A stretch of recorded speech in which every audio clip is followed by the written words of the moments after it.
حسنت جميع خصاله صلوا عليه আজকের তাফসীরুল কোরআন মাহফিলের অত্যন্ত শ্রদ্ধাভাজন সভাপতি মুআজ্জাজ মুকাররম উলামায়ে কেরাম, উপস্থিত সমবেত সর্বস্তরের প্রাণপ্রিয় মুসলমান ভাইরা, পর্দার অন্তরালে অবস্থানরত অত্যন্ত শ্রদ্ধেয় মা ও বোনেরা, আমাকে বিষয় দেওয়া হয়েছে সূরা ইউসুফের আন্তর্জাতিক খ্যাতি সম্পন্ন মুফাসসির কোরআন আল্লামা জুবায়ের আহমদ আনসারী রাহমাতুল্লাহি আলাইহির আলোচনা আপনারা শুনতেছেন। সূরা ইউসুফ এটা একটা ধারাবাহিকভাবে আলোচনা, আগে পিছের আলোচনা আবার কিছু মিল না থাকলে মাঝখান থেকে করলে বোঝাও যায় না, এরকম ঠিক নেই। আর আগে পিছের আলোচনা করা হলে অল্প সময়ে এটা সম্ভব না, তবে কিছু মিল দেওয়ার জন্য ইউসুফ আলাইহিস সালাতু ওয়াস সালাম তিনার ভাইয়ের কাছ থেকে কিভাবে নেওয়া হলো। সূরা ইউসুফটা আসলে নাজিলই হয়েছে কাফিরদের জবাবে। তারা রসুলের কাছে প্রশ্ন করছিল যে ইয়াকুব আলাইহিস সালাতু ওয়াস সালাম হলো কানানের বাসিন্দা, সিরিয়া, কানান হচ্ছে সিরিয়া। ইউসুফ আলাইহিস সালাম হলেন ইয়াকুব আলাইহিস সালামের ছেলে, তিনি মিশর গেল কিভাবে? এটা জানার জন্য রসুলকে প্রশ্ন করা হয়েছে, আর আল্লাহ তার জবাব দেওয়ার জন্য সূরা ইউসুফ কেমনে গেলেন তিনি কানান থেকে সিরিয়া থেকে মিশর পর্যন্ত, সেই কাহিনী বয়ান করতে গিয়ে সূরা নাজিল করছে। আর সূরা ইউসুফ সম্পর্কে আল্লাহ রাব্বুল আলামিন নিজে বলছেন আহসানাল কসাস, সুন্দর কাহিনী। যেখানে আল্লাহ নিজে বলছেন এই কাহিনী সুন্দর, এটা কেমন সুন্দর হইব? তো ইউসুফ আলাইহিস সালাতু ওয়াস সালাম সুন্দর ছিলেন, যেমন তার গঠন সুন্দর ছিল, ঠিক তেমনি ভাবে তার চরিত্র, তার আখলাকও এমন সুন্দর ছিল, যার ফলে ইউসুফ আলাইহিস সালামকে ইয়াকুব আলাইহিস সালাম মহব্বত করতেন বেশি। সন্তান, প্রত্যেক সন্তানের প্রতি এক সমান ভালোবাসা হয় না, কিছু সন্তানের প্রতি ভালোবাসা বেশি যাওয়াটা এটা স্বাভাবিক, এটা কোনো দোষ না। কারণ মহব্বত কারো দিকে যাওয়া এটা নিজের কন্ট্রোলে নয়, কিন্তু মহব্বত হইলে একের জায়গা বেশি দিলেনি, এটা হইল অপরাধ। দোকান একটা বেশি দিলে এটা যাই না, কাপড় চোপড় বেশি দিবা এটা ঠিক না, কিন্তু উঙ্গা চুমা দুই একটা বেশি ভর্ত হয়, যেরকম ঠিক না, ঠিক আছে। এখন আসুন, ইউসুফ আলাইহিস সালাতু ওয়াস সালাম নবী হবেন এই কারণে, যেমন দহির সুন্দর, আল্লাহ এমন সুন্দর আর কোন নবীকে বানান নাই আমাদের নবী ছাড়া। আমাদের নবী ছাড়া যত নবী পৃথিবীতে আসছিলেন সকল নবীর চাইতে ইউসুফ আলাইহিস সালাম বেশি সুন্দর ছিলেন। তার আখলাকও ভালো, যেহেতু নবী হবে। আর স্বপনের মাধ্যমেও বোঝা গেছে উনি যে নবী হবেন। ইয়াকুব আলাইহিস সালাম তাকে বেশি মহব্বত করতেন। ভাইয়ের দাবি হইল বাকি 10 জন ওনার যে সৎ ভাই, তাদের দাবি হইল যে আমরা 10 জনের একটি জমাত, রুজি রোজগার আমরা করি, সাববার তোর জায়গাও নাই,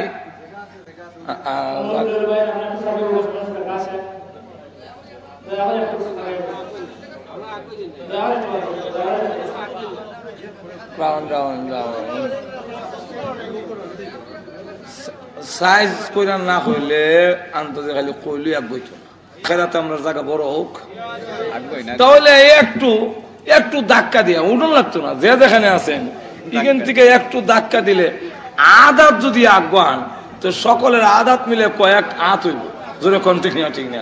একটু মেহরবানি করে সামনের দিকে। আলাইহিসসালাম উনার ভাইয়েরা বলেন যে আমরা 10 জনের একটি জমাত, রুজি রোজগার করে আমরা আনি, বাপরে দে মহব্বত পাওয়ার দাবিদার আমরা, আর বাবা দেখা যায় মহব্বত করে ইউসুফ। মহব্বতের বেলায় আব্বা ভতার আলিছে, আমাদেরকে মহব্বত করে এটা আমরাও কইবে। লন্ডন থেকে পয়সা আমি রুজি করে দিই, আর মহব্বত করে দেখা যায় আরেকটারে, তখন আপনারও মিজাজ খারাপ হবে। স্বাভাবিক, মানুষের একটা মানসিক একটা আছে না। আমরা 10 জন, বড় বড় তারা এক একজন, আর আমরা রুজি রোজগার করে দিই। অন্যান্য ওসবা, আমরা হইলাম একটি 10 জনের একটি জমাত। মহব্বত আমাদেরকে করার কথা ছিল, কিন্তু আমরা না কইয়া আমরা ইউসুফকে মহব্বত করে। তো এটা তো দেখা যায় আব্বা ফোয়া তারাইলেছে। এখন আসুন, তাদের ধারণা হলো ইউসুফকে যদি আমরা সরাই দিতে পারি, তখন আর মহব্বত থাকার জায়গা থাকতো না, আমরার দিকে আমনামনি ঘুরে আইব। আর এই কামের লেগে দরকার হয় আমরা তওবা করিলাম, একটা করে লাই। ঠিক হয়েছে মুবা। এই যে তাদেরকে শয়তান প্ররোচনা দিল, এমনি কিন্তু তারা খারাপ ছিল না, এরা এত খারাপ না, কিন্তু এই কামটা করে লিছে হিংসার বশীভূত হইয়া, যে ইউসুফকে সরাইতে পারলেই আব্বার ভালোবাসাটা আমরা পাব। এখন দেখা গেল কেমনে সরামু? ইউসুফকে সরাইতে হইলে আব্বার কাছ থেকে আমরা তার হিতাকাঙ্ক্ষী, তার কল্যাণকামী এটা কইয়া আব্বার কাছ থেকে আগে নেওয়া লাগবে, নিয়ে এক করে জনগণ মতো বাড়ি আমরা হত্যা করে ফেলবো, অথবা এমন জায়গায় ফেলে দিব যে হ্যাঁ আর ফিরা জীবনে কোনোদিন আই থাকতো না। 10 জনের মধ্যে বড় যে একটু বড় ভাই, কিন্তু এমনি একটু সরলতা, হ্যাঁ বড় ভাইটা হয় একবার মারণ থেকে একটা কুয়া ফালাই দিলে বেলা মানে না। চলো, ইউসুফ আলাইহিস সালামকে নেওয়ার জন্য বাবার কাছে গিয়ে বলে, আব্বা ইউসুফের বেলায় আপনি আমাদেরকে বিশ্বাস করেন না, অথচ আমরা তার বড় ভাই, আমরা তার হিতাকাঙ্ক্ষী, আমরা তার কল্যাণ কামনা করি, দেন না আমরা সাথে। আমরা যে জঙ্গলে যাই, সেখানে ফল ফ্রুটের গাছ আছে, একটু আনন্দ করবে, ফল ফ্রুট খাইবো আমরা সাথে। বাবা ডাক দিয়ে কয়, আমার ভয় হয় বাঘে নিয়ে খেয়ে যায়। পরবর্তীতে তারা আয়া কিন্তু কইছে বাঘও খাইছে। কথাটা কইলাম ভুললে ইয়াকুব আলাইহিস মৃত্যু কইছে বাঘ কমাই গেছেন নাই জানেন না। বাঘ নামটা তো হইলে ইয়াকুব নবী কইল। তাফসীরে মাযহারিতে লেখে ইয়াকুব আলাইহিস সালাম ভাগে খাইলো, ওইটা কইলো কেন? আই ইয়াকুলাহু যিব। তাফসীরে মাযহারিতে লেখেন যে ইয়াকুব আলাইহিস সালাম একদিন স্বপ্নে দেখেন ইউসুফ নিচে আর উনি পাহাড়ের টিলায়। এমন সময় 10টা বাঘ আয়া তাদের ঘেরাও করছে। ইউসুফ আলাইহিস সালাম তখন বলতেছেন, আব্বা বাঘে আমাকে ঘেরাও করে ফেলছে। কিন্তু ইয়াকুব আলাইহিস সালাম যে পাহাড়ের টিলে আছে, সেখান থেকে তিনি আসাও সম্ভব না। এমন সময় দেখে বাঘে যখন হামলা করলো, ইউসুফ আলাইহিস সালাম একটা গর্তের মধ্যে পড়ে গেল, বাঘে আর লাগা হয়েছে না। এর ব্যাখ্যা তিনি করলেন যে এই বাঘ 10টা বাঘ হলো আমার 10 ছেলে, আর আমি বাবা হইয়াও ইউসুফকে তাদের হাত থেকে রক্ষা করতে পারবো না। আবার গর্তের মধ্যে যে বিলীন হয়ে গেল, এতে বোঝা যায় 10 জন ভাই মিলে আমার ইউসুফকে মারতেও পারবে। আল্লাহ হেফাজত করে। আল্লাহ রাব্বুল আলামিন এই ঘটনা ঘটাইয়া মাঝখান দিয়ে আরেকটা পরীক্ষাও নিলেন। তাফসীরের কিতাবে লেখে, ইয়াকুব আলাইহিস সালাম নামাজও দাঁড়ায়ও ছেলের দিকে চোখ যায়। মহব্বতের সন্তান যদি আপনার থাকে, আর ঘরের মধ্যে খেলাধুলা করে, খাট পালঙ্গের মধ্যে খেলে, আপনি নামাজ পড়ে দেখবেন এটা খাট থেকে নিচের দিকে নামবার সময় অর্ধেকটা নামে গেছি আর অর্ধেকটা ঝুলে রয়েছে। এমন সময় আপনি আলহামদুলিল্লাহ বললেও আলহামদুলিল্লাহ রাব্বিল আলামিন, আর এটা নিয়ে হটি যাই মা জানে কই গেল। মন এদিকে যাওয়া স্বাভাবিক, ইয়াকুব আলাইহিস সালাম আল্লাহর দরবারে দাঁড়াইয়া সুন্দর ছেলে ইউসুফের দিকে চোখ চলে যায়। আল্লাহ রাব্বুল আলামিন বলেন, দাঁড়াইছো আমার দরবারে, আর ছেলের মহব্বতে দেখা যায় তোমার খেয়াল নজর সন্তানের দিকে চলে যায়, তাহলে আমি এই তোমার সন্তানকে তোমার কাছ থেকে সরাইয়া নিয়া এমন কান্দানি কান্দামু দেহমু, তখন মহব্বত কই যায়, তো পরীক্ষা হয়ে যাবে। পয়গম্বরকে পরীক্ষা ফলাই দিলেন।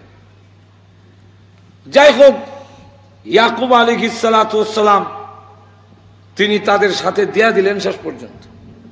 তারা নিয়ে করছে গীতা, বাবার সামনে যতক্ষণ আছিল ততক্ষণ তো কান্দ করে লেছে, হ্যাঁ কয় আমার কাছে দেন, হ্যাঁ কয় আমার কাছে দেন। আর বোঝা যায় ইউসুফের লেগে কলজা ফাটি যায়, ওগুলো একজনের এমন মহব্বত। কিন্তু আর ইয়াকুব আলাইহিস সালাম পথের দিকে তাকাই দিলেন, কিন্তু যেই মাত্র চোখের আড়ালে গেছে এমনি আসার দেখালাইয়া কয়, তুই না স্বপ্নে দেখছিলে চাঁদ সুরজ তোরে সেজদা করে, অন ক তোরে সাহায্য করত। এখন আসার দেখালায় একজনে লাথি মারে আরেক ভাইয়ের কাছে যায়, তুই এই ভাই আবার লাথি মারে। ইউসুফ আলাইহিস সালাতু ওয়াস সালাম বলেন, আব্বার সামনে যে তোমরা কারাকারি করলা, রহন দে মানে লাথি মারে এদিকে দিয়া। যাই হোক, ইউসুফ আলাইহিস সালাতু ওয়াস সালামকে মায়ের দূর করে কুয়ার যখন ফেলে দিল, আর গায়ের জামাটা রেখে দিল, জামাটা একটা বকরি যাব কইরা দুম্বা এটার রক্ত দিয়া জামাটারে মাখাইছে। বাপরে বুঝাইতো রক্ত দিয়া বাঘে খাইছে, কিন্তু আল্লাহ মাথার স্কুপ একটা ড্রিল করে দিছে, পাঞ্জাবিটা জিপ তো আর মন নাই। বাবার কাছে গিয়া কান্দা কাটতে কইল, ইউসুফরে বাঘে খাইলি। ইয়াকুব আলাইহিস সালাম জামাটা ধরলেন এইভাবে ধরে বলেন, কেমন শিকারী বাঘে খাইলে? আমার ইউসুফকে জামার ভিতর থেকে খাইছো, কিন্তু জামা দিছিল না, ভালো না, বড় শিক্ষিত বাঘরে। ছেলেরা কয়, আব্বা তো বিশ্বাস করছে না, আর আমরা তো ভুল করছি, জামাটা দিছিলাম না। কথাটা তো ঠিক। তাফসীরে মাযহারিতে আল্লামা সানাউল্লাহ হানিবতী রাহমাতুল্লাহ লেখেন, বাঘকে বুঝাবার জন্য তারা বলেন তো বড় বড় 10 জনে বের দিয়ে গিয়া জঙ্গল থেকে এক বাঘ ধরে লিয়েছে। বাঘে তো আর মারতে পারে না, দুশিদের ফসা ভাই তুমি বাঘ ধরে না, এই বাঘে খাইছে, আপনি তো বিশ্বাস করছেন না, বাঘটা ধরে আনছে। ইয়াকুব আলাইহিস সালাতু ওয়াস সালাম বাঘের মাথায় হাত দিয়া বলেন, ওরে বাঘ, আমি কি অন্যায় করলাম? আমার ইউসুফকে তুই কেন খাইলি? আল্লাহ রাব্বুল আলামিন এমনি বাঘের জবান খুলে দিয়েছে। বাঘ ডাক দিয়ে বলে, আল্লাহর পয়গম্বর, আপনার ইউসুফকে খাবো দূরের কথা, আমি ইউসুফ জিন্দেগিতে দেখছি না, আমি জঙ্গল রই না, আমি আসলাম বেড়াইতাম, আমার ছেলেরা ধরলি। তখন ইয়াকুব আলাইহিস সালাম বুঝতে পারলেন যে তাদের মন তাদেরকে এই কাজ করার জন্য উৎসাহিত করছে। এটা নিয়ে বেশি বাড়াবাড়ি করলে শেষ পর্যন্ত আরো গন্ডগোল। না বাড়বো না কমবো? বাড়বো। আচ্ছা যাক, আর জমাইতে লাভ নাই। উনি বলেন, ফাসাবরুন জামিল, আমি সবর করলাম।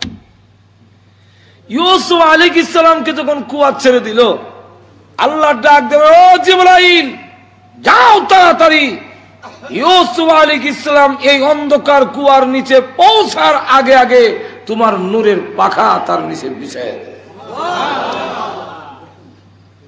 জিবরাইল আলাইহিস সালাম বলেন, আমি কই আর ইউসুফ কই? কত দূর? এমনি আমার যা ক্ষমতা ছিল সমস্ত ক্ষমতা প্রয়োগ করে আমার সমস্ত পাখা ছেড়ে দিয়া টান দিলাম জোরে। টান দেওয়ার পরে তাকায় দেখি কুয়ার ভিতরে আমি আগে পৌঁছে গেছি, ইউসুফ এখনো আসে নাই। আমি এমনি ইউসুফকে আমার পাখার মধ্যে রূপা লাইলাম, এরপর একটা হাতর আছে এটার মধ্যে বয়াইলাম। জিজ্ঞাসা করলাম, এখানে কুয়ার মধ্যে কেমনে আইলে? আমার বাইরে ফলাইছে। তোমার বাইরাতে ফালাইলো, কি অন্যায় করছিল? জিবরাইলে মাথা অন্যায় আর কিছু না, আমার আব্বা আমার বেশি মহব্বত করতেন, এই মহব্বত করারই আমার কুয়াত আওয়ার কারণ। আল্লাহ ডাক দিয়ে বলেন, ও জিবরাইল, গলার মধ্যে একটা তাবিজ আছে, এটার ভিতরে একটা জামা আছে, এটা টান্দা করলে ইউসুফ রে হরাইয়া দাও। ইখানে আবার জামা এলো করছে গিয়া তাবিজের ভিতরে। হযরত ইব্রাহিম আলাইহিস সালাম, ইব্রাহিম আলাইহিস সালাতু ওয়াস সালাম হলেন ইয়াকুব আলাইহিস সালামের দাদা। বাবার নাম হলো ইসহাক, আর ইসহাকের বাবার নাম হলো ইব্রাহিম। ইব্রাহিম আলাইহিস সালামকে যখন নমরুদের আগুনে ফেলে দেওয়ার সময় নমরুদের লোকেরা জামা খুলে লইছে, হযরত ইব্রাহিম আলাইহিস সালাম বলেন, প্রভু, তোমার জন্য আগুনে পড়ে জ্বলে ছাই খাই হইতে আমি 1000 বার রাজি আছি, কিন্তু উলঙ্গ করা হবে এটা আল্লাহ বরদাস্ত করতে পারি না। আল্লাহ রাব্বুল আমিন তখন জিবরাইলকে বললেন, ও জিবরাইল, জান্নাত থেকে একটা পোশাক নিয়ে যাও, আমার ইব্রাহিম নবীকে জান্নাতের পোশাক পরাইয়া দাও। আগুনে ফেলে দেওয়ার আগে হযরত ইব্রাহিম আলাইহিস সালামকে জান্নাতি পোশাক পরাইয়া দেওয়া হয়। এই জান্নাতি পোশাকটা নিয়ে 40 দিন পর্যন্ত আগুনের ভিতরে রইলেন, বের হয়ে আসলেন। এই পোশাকটা ক্রমান্বয়ে ইসহাক আলাইহিস সালাম পাইল, পরে ইসহাক আলাইহিস সালাম থেকে ইয়াকুব আলাইহিস সালাম জান্নাতি পোশাক পাইলেন, আর হযরত ইয়াকুব আলাইহিস সালাতুস সালাম এই জান্নাতি পোশাকটাকে একটা কবজের ভিতরে, তাবিজের ভিতরে বইরা, এরপরে এটা জান্নাতি পোশাক তো টান দিলে অনেক বড় হয়, আবার খুব ছোট হয়। এই পোশাকটাকে একটা তাবিজের ভিতরে বইরা ইউসুফ আলাইহিস সালামের গলার মধ্যে লটকায় দিছে হেফাজতের লেগে। এই তাবিজের ভিতরে পোশাক, আল্লাহ বলেন তার জামা একটা আছে তাবিজের ভিতরে, যেহেতু বাইরা জামাটা রেখে দিছে, খুললে রেখে দিছে, সুতরাং ওই জান্নাতি পোশাকটা ইউসুফ নবীকে পরাইয়া দাও।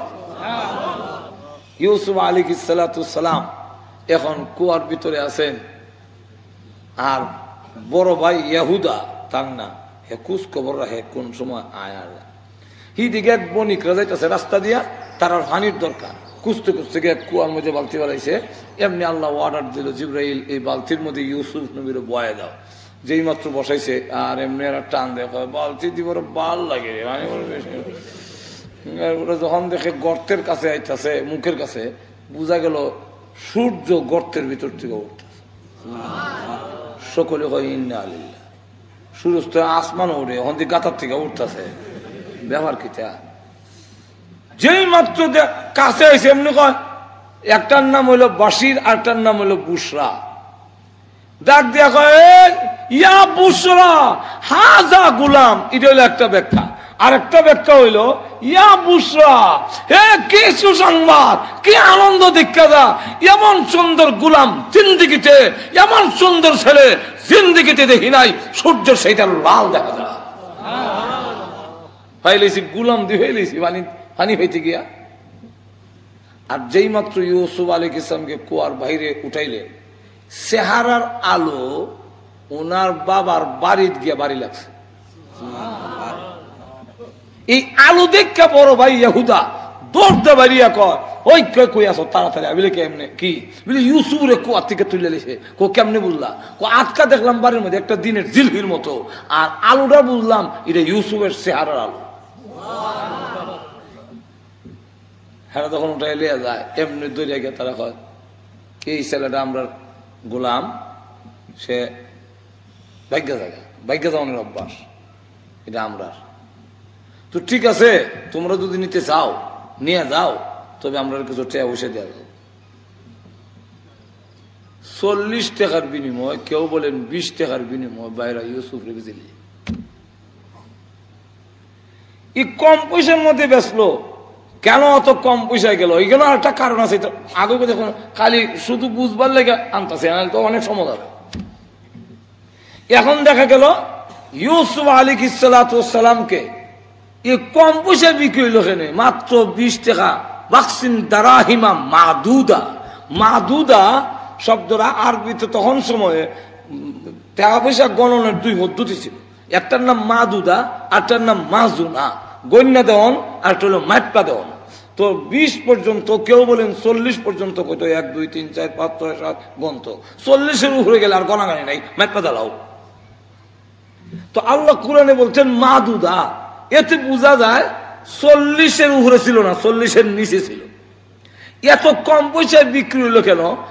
একদিন ইউসুফ আলাইহিস সালাম নিজের চেহারা পানির মধ্যে দেখা যায়। অনেক সময় তালাবো গেলে পানির মধ্যে নিজের দেখা যায়নি, পানির মধ্যে নিজের দেখা তখন কয়, ওহ অত সুন্দর যদি কোনো গোলাম হইতো, মানুষের কোটি কোটি টাকা কিনলে হইলে। আল্লাহ কথা রাখো, কম পয়সায় বেচা দেখাই দিব যে সুন্দর হইলে দামি বেশি হয় না, আমি আল্লাহ দামি না করলে। এখন বেচা লাই আর কয় এটা বাগবার কিছু অভ্যাস আছে, তোমরা বললাম নজর রেখো। এটা কয়ে দেওয়ার উদ্দেশ্য হইলো এরা যেন ভালো করে নজর দিয়ে নেওয়া যায়। মাঝখান থেকে পত্রিকা বাইকার না আইতে পারে, বাড়ির জন্য না আইতে পারে, তারা হন নেওয়া যায়। বান্ধি লইছে, সামনে বসে মার কবর, হযরত ইউসুফ আলাইহিস সালাম। মার কবরের সামনে দাঁড়াইয়া চোখের পানি ছেড়ে দিয়া কান্দে আর বলে, মা তোমার ইউসুফের হাতে এখন বান্দা, পায়েও বেঁধেছে, আমি যেন দৌড় দিতে না পারি। মার কবরের পার দাঁড়াইয়া যখন কান্দে, তারা একটু সামনে অগ্রসর হয়ে গিয়েছিল। হঠাৎ করে পিছনের দিকে তাকায়া দেখে ইউসুফ নাই। করি বাগার বস্তু ঠিকই আছে, দেখা যায় আয়া দেখে কবরস্থানে কান্দতাম। যাই হোক, এইভাবে যখন মিশরের বাজারে নিয়ে উঠলো, তখন দেখা গেল হিরিক পড়ে গেল কেনার জন্য। কিনতে গিয়া শেষে জুলাইখাও প্রার্থী, জুলাইখার স্বামী হইল ওই দেশের অর্থমন্ত্রী। কি মন্ত্রী? আর তো গেল না, আর টেহার মন্ত্রী, আজিজে মিসির বলা হয়। তো টেহার মন্ত্রী যে এবারের বউ জুলেখা, সেও এই ইউসুফকে কেনার জন্য আসে। শুধু জুলেখা না, হাজার হাজার লোক কেনার জন্য আসে। এবং শুধু হাজার হাজার লোক না, এই দেশের সবচেয়ে বড় ব্যবসায়ী যিনি, তিনিও এই সদাগর। কিন্তু এখন ইউসুফরে কে কিনবে, কার বর্ণক পড়ে? জুলেখা তার স্বামীকে বলল, যে কোনো মূল্যে হোক ইউসুফরে আমার খরিদ করে দিতে হবে, আর না হয় তোমার সংসার করা সম্ভব নয়, তোমার আসল কথা ফাঁস করে দেব। এটা কোনটা? এটা একটা কারণ আছে, কইলাম না, সব কইতে গেলে অনেক লম্বা। জুলেখা স্বপ্নে দেখছিল ইউসুফ আলাইহিস সালামকে, দেখে পাগল হইছিল। জিজ্ঞাসা করছিল, তোমাকে আমি পাবো কোথায়? বলে আমাকে আজিজে মিসির হিসাবে পাবে। এখন এই জুলেখার যত বিয়ার প্রস্তাব আসে, কোন প্রস্তাবে রাজি হয় না। জুলেখার বাবা ছিল ইয়ামনের রাজা, সেই ইয়ামন দেশের রাজার কন্যা হলো জুলেখা। জুলেখা একমাত্র কন্যা। এখন কারো কাছে যখন রাজি হয় না, আজিজে মিসির ছাড়া, মিশরের যিনি অর্থমন্ত্রী, সে ছাড়া কারো কাছে বিয়ে বসবে না। এখন আজিজে মিসির যে এবার বিয়ে করার যোগ্যতা নেই।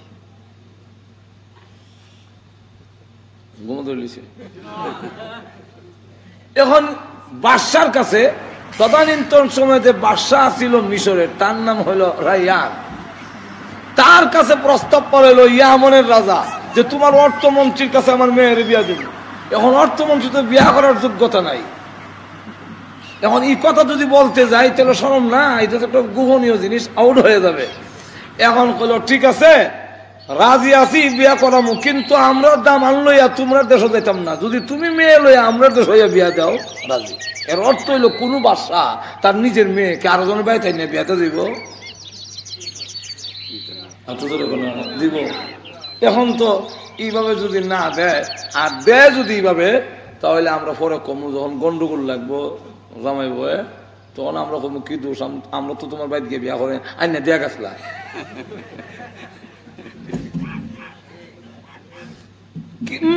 চাপাচাপির কারণে, চাপাচাপির কারণে বাধ্য হয়েছে আইন বিয়ে দিতে।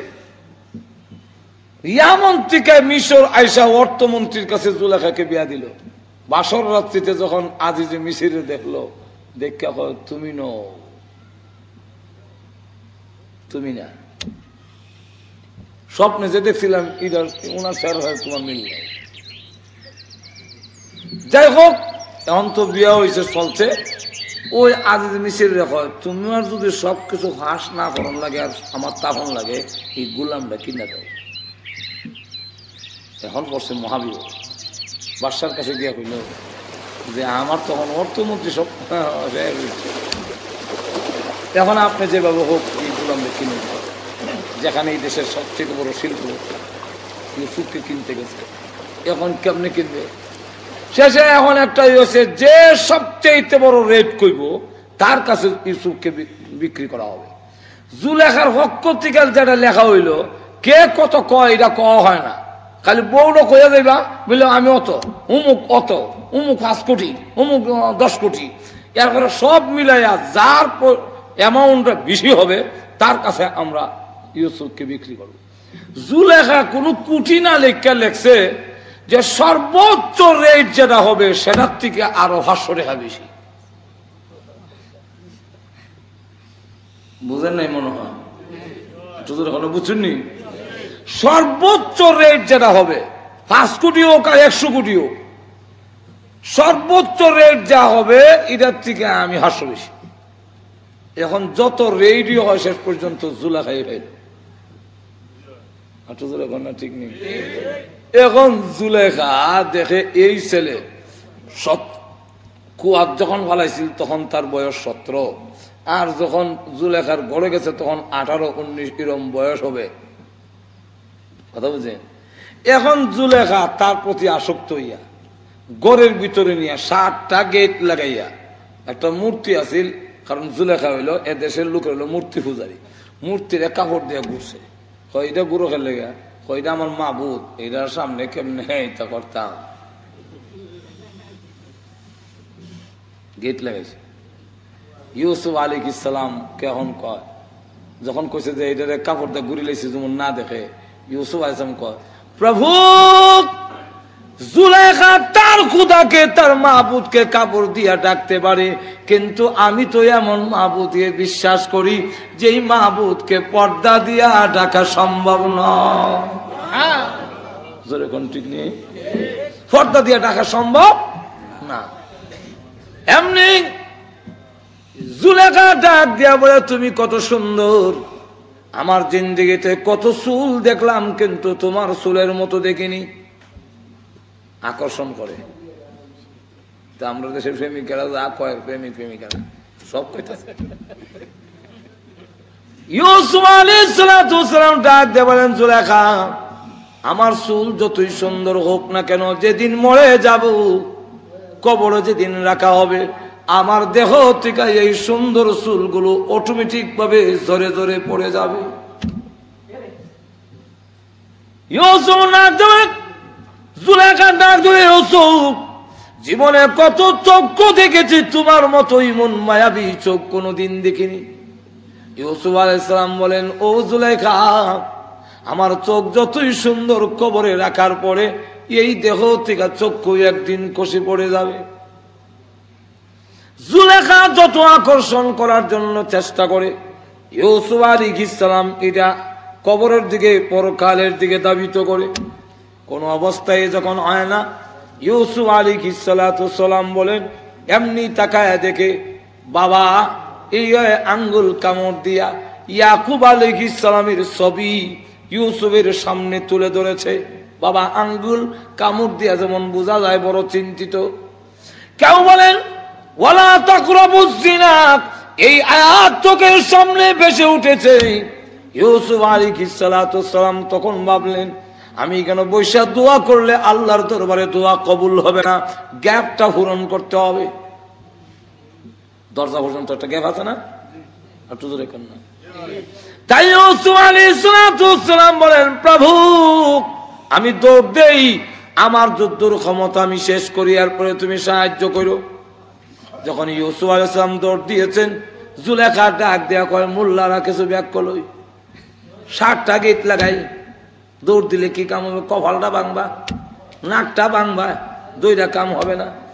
ইউসুফ আলাইহিস সালাম যেই মাত্র গেটের কাছে গিয়ে পৌঁছেছে, নাক দরজায় লাগার আগে আগে আল্লাহ প্রথম দরজা খুলে দিয়েছে। জুলেখা কয়ারি অন্দি খুলে গেল অটোমেটিক চাবি ছাড়া, এমনি হয়েছে দৌড় দিছে। দৌড় দিয়ে গিয়ে পাঞ্জাবির কোনার ধরে যাইতে, আর এর ভিতরে গেটের সামনে গেছে খাড় হয়, আবার নাকটা বাড়ি লাগবার আগে উবাই লই এই সুযোগে আমার কোনার ধরে, আর গেট খুলে গেল দৌড় মারে, তো আবার পাঞ্জাবির কোন আছে সিরা রেখা দেয়। 7টা গেট অতিক্রম করে যেই মাত্র খালি দরজা তাইছে, আজি যে মিছির যে জুলেখার স্বামী সে হয়, আর এমনি মহিলারা তো খুব তাড়াতাড়ি আবার কথা বানাইতে পারে, ঠিক নেই, কথা খুব তাড়াতাড়ি বানাই নেব। এমনি কয়, দেখো চান ইমন গোলামের কি বিচার হওয়া দরকার, তার মালিকের সাথে ওয়াইফের সাথে ইমন কাম করতে চায়, শাস্তি আর কঠোর শাস্তি হওয়ার দরকার, অথবা জেল হওয়ার দরকার। মানে ভাই সালা আগুই দিলাইছে আবার নিমারেলা। ইউসুফ আলাইহিস সালাম কয়, আমি এটা কিছু জানি না, আমার বরং দরজা নিয়ে লাগাই লাইছি। তো গোলামের কথার চাইতে বউর কথার দাম বেশি হইতো না, ম্যাডামের কথা আমার দাম বেশি না, চাকরের কথা বলতে লাগব। এখন দেখা যায় ইউসুফ আলাইহিস সালাম যতই কয় হয় না। আর এমন সময় এক বাচ্চা, এক মহিলা বাচ্চা, দুধের বাচ্চা কোলে ঘটনা দেখে লেগেছে, বাচ্চার কাছে আল্লাহ জবান করলেন, তুই কয়ে দে। বাচ্চা যদি কইতো ইউসুফ দোষী আর জুলেখা দোষী, ইউসুফ সত্যবাদী, এটা হয়তো মনে করতে পারতো যে বাচ্চা মনে হয় কোনো জাদু টাদু করিয়া তার জবান কথা বের করলে।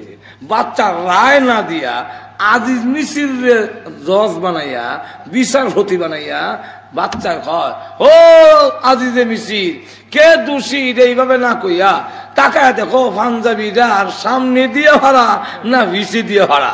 যদি ভাড়াটা সামনে দেওয়া হয় ইউসুফ দোষী, আর ভাড়া যদি ভিসে দেওয়া হয় জুলেখা দোষী। যখন চাই দেখে ফিসাতে ভাড়া, বুঝে লাইছি গো তুমি দোষী। ঠিক কিনা? ঠিক ঠিক, তুমি দোষী, যাও ওয়াস্তাগফিরি যামবিকি, তোমার অপরাধের জন্য এদিকে তার কাছে ক্ষমা চাও। আর তার ইউসুফ আচ্ছা এটা বাদ দিলাম, ইউসুফ এটা বাদ দাও, বাদ দাও। কিন্তু জেলে ঢুকাইবার ব্যবস্থা করে দিছে। ইউসুফ আলাইহিস সালাম একটা দোয়া করে দিয়েছে আল্লাহর কাছে, আরো বহুত ঘটনা এখানে। দোয়া করে দিয়েছে, আল্লাহ এই দেশের মন্ত্রী পাড়া এলাকার মধ্যে একটা গুঞ্জন হচ্ছে, অর্থমন্ত্রীর বই রেখিতা করলো, অর্থমন্ত্রীর বই রেখিতা করলো। এখন অর্থমন্ত্রীর বউ কয় আমি কি করলাম, তাহলে বুঝাই দিই কারে কয়, দাওয়াত দিয়ে না করলে বুঝাই দিছে ইউসুফ কারে কয়। তখন বলে হাত কেটে দিয়েছে, বলে জুলেখা আমি তো হাত কাটছিলাম না, তোমরা দিয়ে হাত কেটে লেছো, তোমরা দিয়ে আমার থেকে ডাবল দোষী। তখন সকলেও কয় না, ইমন গুলাম হইলে, কারণ তারা কয় দেখে কয় সুবহানাল্লাহ, হঠাৎ করে দেখে কয় মা হাযা বাশারা ইন হাযা ইল্লা মালাকুন কারীম।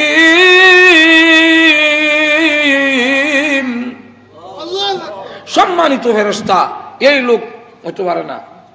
তখন বলে কয় তোমার মালিকে যখন তুমি যার গোলাম তার ওয়াইফে যখন চায়, তুমি তার আকাঙ্ক্ষাটা কিছু আবদারটা রাখো না।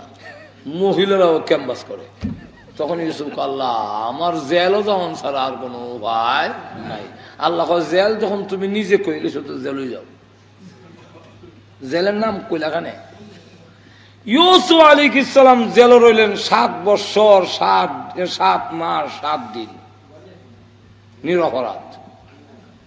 জেলখানার ভিতরে একদিন জিবরাইল গেছে।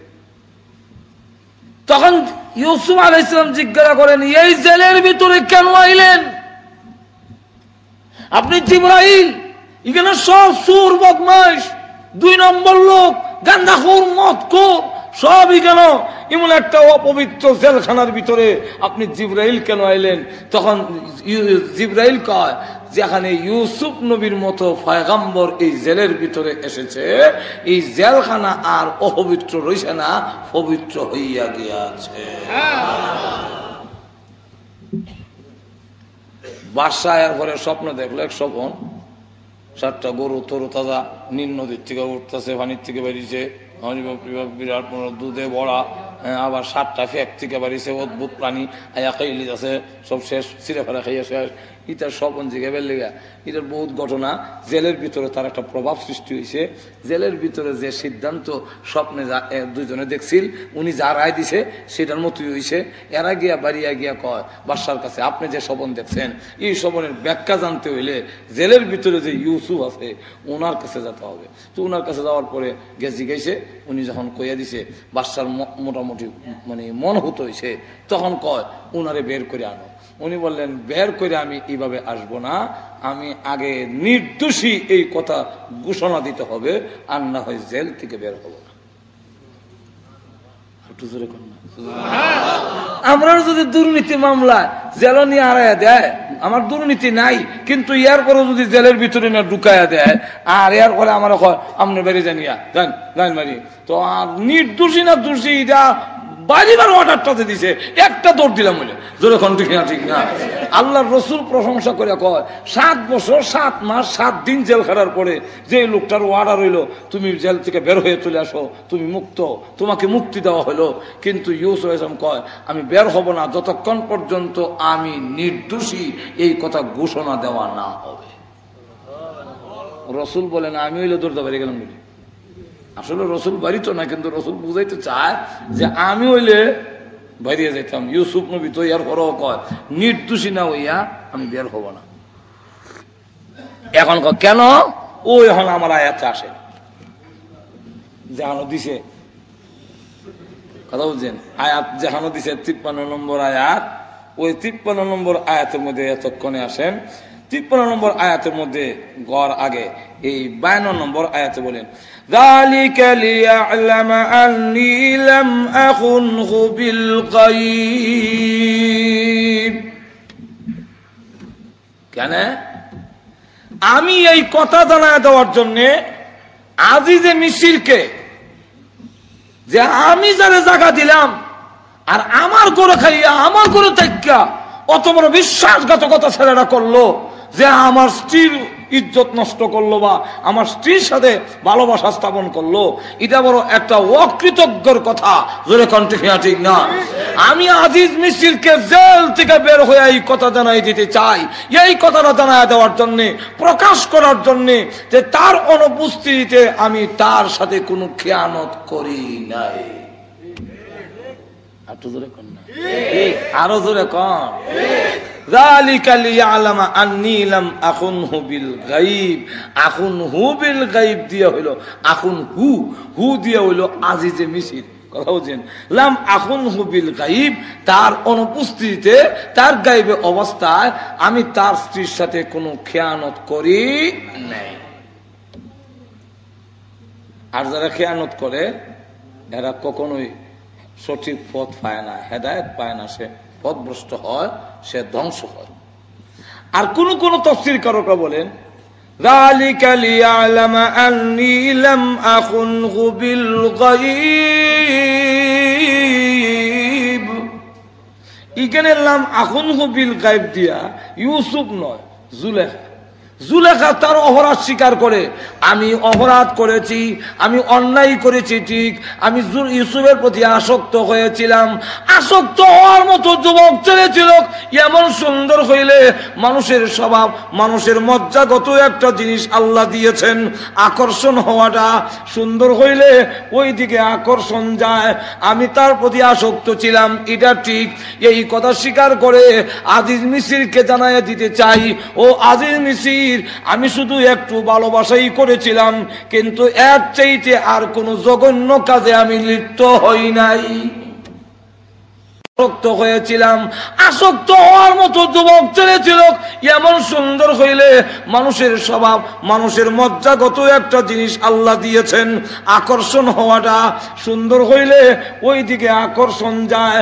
আমি তার প্রতি আসক্ত ছিলাম, এটা ঠিক। এই কথা স্বীকার করে আজিজ মিসরকে জানাইয়া দিতে চাই, ও আজিজ মিসর, আমি শুধু একটু ভালোবাসাই করেছিলাম, কিন্তু এর চাইতে আর কোন জঘন্য কাজে আমি লিপ্ত হই নাই।